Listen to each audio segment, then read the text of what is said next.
बंधु माने ओडिशार रज पर्व नारी शक्तिर एक अन्यन परिचय। माटी मार रजस्वला को सम्मान जनाई नारी शक्तिर ऊर्जा को रज उत्सव भावे पालन करिबारे समग्र देश रे ओडिशा होउची एकमात्र राज्य जे प्रकृति आउ माँ आउ माटी तिनी को एक भावी रज पर्व को आमे पालन करे। आज हेला रजर पर्व आरंभ। आज सजबाजी रे घरे विशेष काम थिबा सत्वे आपण माने ये नारी शक्तिर समावेश रे उपस्थित रहिथिबारो राज्यर महिला एवं शिशु विभाग रो मंत्री भावे मु आपण समस्त को कृतज्ञता जनाउची। रज आपणकर भलरे जाऊ। बंधु माने ओडिशार रज पर्व नारी शक्तिर एक अन्यन परिचय। माटी मार रजस्वला को सम्मान जनाई नारी शक्तिर ऊर्जा को रज उत्सव भावे पालन करिबारे समग्र देश रे ओडिशा होउची एकमात्र राज्य जे प्रकृति आउ माँ आउ माटी तिनी को एक भावी रज पर्व को आमे पालन करे। आज हमर सौभाग्य कि ये सरकार रो वर्षक भितरे आमे सबु बेले तो मुख्यमंत्री को देखी थिले किंतु मोहन माझी को भली एक मुख्यमंत्री जे आसंता रक्षाबंधन रे भी 5-5 हजार हमको देबे कोटिए सुभद्रा को 5-5 हजार टंकार दबार प्रतिबद्धता भी अच्छे।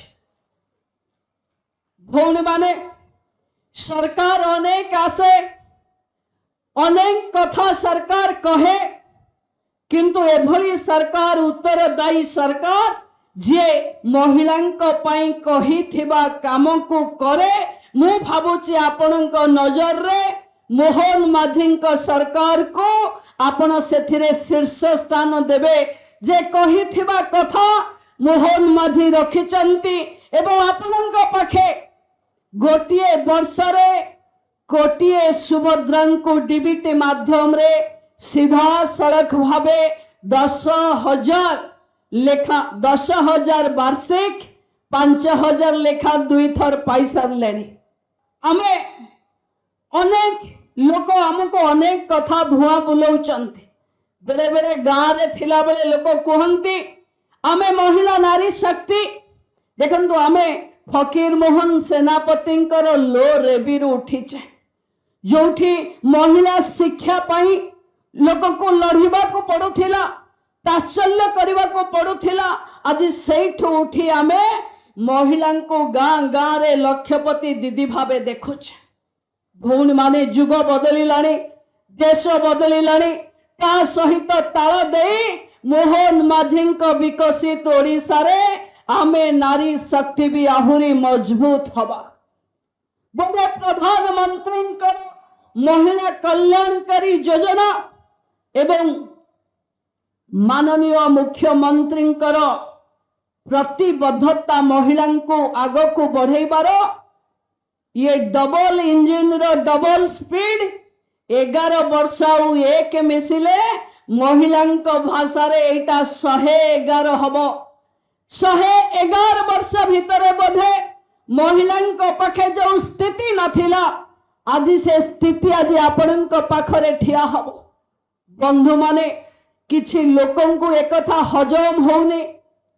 बड़ बड़ लोक माने कहउचंती जे 24 वर्ष ए राज्य को शासन भार देइथिले महिला माने तांकर विकास हो महिला को भुआ बुलाउथिले एबे महिलांकर सठिक विकास को सही न पारी निजे विरोधी दल नेता कहउचंती कि मिशन शक्ति को आमे दुर्बल करिदेलु। मु आपण मान ମାନଙ୍କ ଭିତରେ ପ୍ରଶ୍ନ ପଚାରୁଛି, ଯେତେବେଳେ ରିଭଲଭିଂ ଫଣ୍ଡ ଗତ ସରକାର 15,000 ଦଉଥିଲା, ଆମ ସରକାର ଆସୁ ଆସୁ ତାକୁ 30,000 ଦେଲା, ତାହେଲେ କଣ ଦୁର୍ବଳ ହେଇଗଲେ ମହିଳା?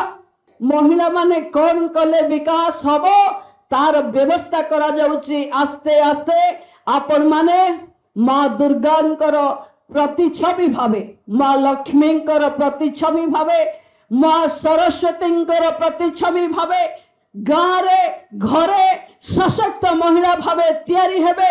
ଯୋଉଠି ଝିଅ ଜନ୍ମ କଲେ ଆମକୁ ପୀଡ଼ା ଲାଗିବନି। ଝିଅ ଜନ୍ମ ହଉ ହଉ ଲୋକ ଭାବିବେ ଇଏ ଲକ୍ଷପତି କରୋଡ଼ପତି ହେଇପାରିବ। ମହିଳାଙ୍କ ସ୍ଥିତିରେ ପରିବର୍ତ୍ତନ ଆସିବ। ମହିଳାଙ୍କୁ ଗୋଟେ ଅତ୍ୟାଧୁନିକ ସଂସ୍କୃତି ସମ୍ପନ୍ନ ରାଜ୍ୟରେ ମୁଣ୍ଡ ଉଠେଇ ବଞ୍ଚିବା ପାଇଁ ଆମେ ସୁଯୋଗ ତିଆରି କରିବା। ଆମେ ଆପଣ ସମସ୍ତେ ମିଶି ଓଡ଼ିଶାକୁ ଗଢ଼ିବା, ମହିଳାଙ୍କ ପାଇଁ ଏକ ବିକଶିତ ଓଡ଼ିଶା।